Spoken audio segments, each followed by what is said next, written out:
कहना चाहते हैं?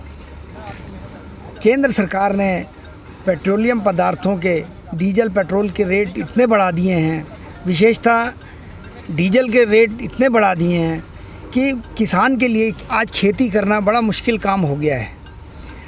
इस समय फसल लगने का समय है। धान की फसल जो लग रही है हमारे खेतों में, आप देख रहे हैं मेरे अगल बगल में धान की फसल लगी हुई है, लेकिन जो हमारी धान की फसल में लागत जितनी आती थी उससे अधिक बढ़ गई है।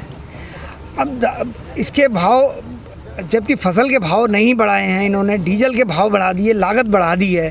तो जहाँ ये सरकार कह रही थी कि किसानों की आय दुगनी करेंगे, मुझे तो लग रहा है ये सरकार किसानों की आय आधी करने पे लगी हुई है। जितनी पहले आय थी उससे भी आधे पे आ गए हैं आज, क्योंकि खर्च बढ़ गए हैं और फसल के उत्पादन के रेट नहीं बढ़े हैं। लोग हैं, डीजल का रेट 12 रुपये बढ़ गया कोरोना काल के अंतर्गत। जब पूरे अंतर्राष्ट्रीय बाजार में कीमतों का जो है कम हो रहा है, क्रूड ऑयल कम हो रहा है, तो ऐसे में डीजल का रेट क्यों बढ़ाया जा रहा है? डीजल का ये रेट बढ़ाने से हम किसानों की कृषि की लागत बढ़ जाती है, हम किसानों का जो कर्ज है वो बढ़ जाता है, क्योंकि कृषि में लगातार पहले घाटे का सौदा है, अब कृषि और घाटे का सौदा हो गई। हम कहना चाहते हैं कि जब हमारा न्यूनतम समर्थन मूल्य नहीं बढ़ा तो डीजल का रेट बढ़ के जब कॉस्ट बढ़ जाएगी तो हमारा घाटा नहीं बढ़ेगा क्या?